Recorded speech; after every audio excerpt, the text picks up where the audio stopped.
Scrappy in-law anti-tank missiles have the punch to eliminate Russian tanks. The next-generation light anti-tank weapon, or in-law, was provided by the British before the war in January. The Ukrainians are setting up counterattacks and ambushes in the suburbs of Kiev on Russian armored columns using the in-law. The in-law system is proving its mettle. Since the in-laws came over before the war started, they were able to be distributed widely to soldiers, and the Ukrainians are taking the initiative to blast Russian armor.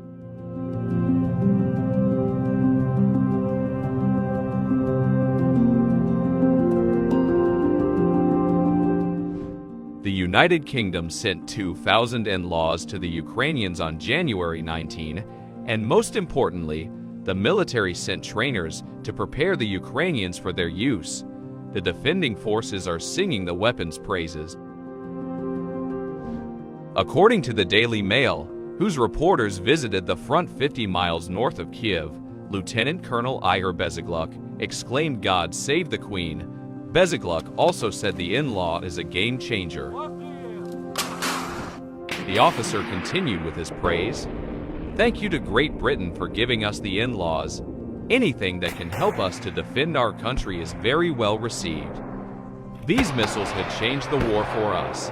It means we can fight the Russians, and it doesn't matter how many of them there are now that we have a way of stopping their armor. The Russians cannot scare us with numbers anymore."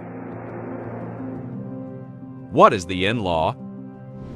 The in-law is a light shoulder-fired weapon with excellent portability that allows the operator to also carry a rifle.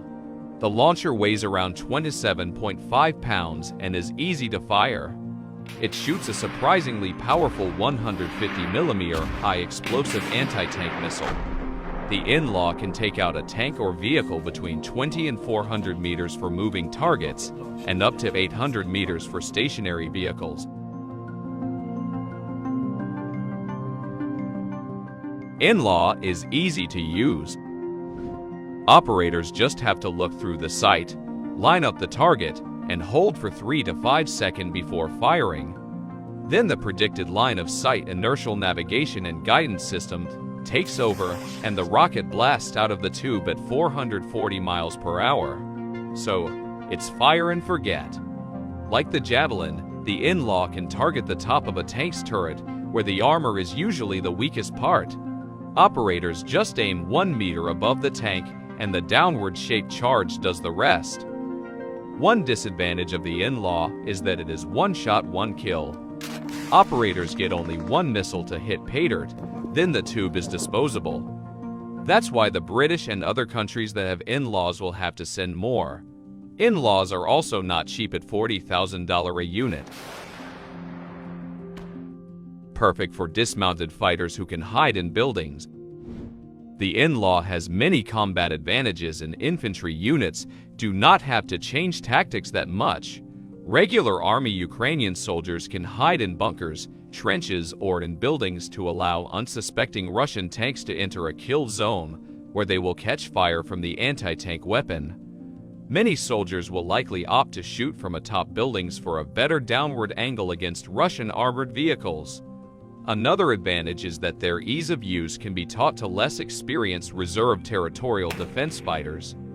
The Ukrainians are already engaging in suburban residential street-to-street fighting and expect more of this urban combat in the future as the Russians conduct assaults into the surrounded cities. The in-law will be one weapon that the Russians have to deal with that will bring terror to many tank crews.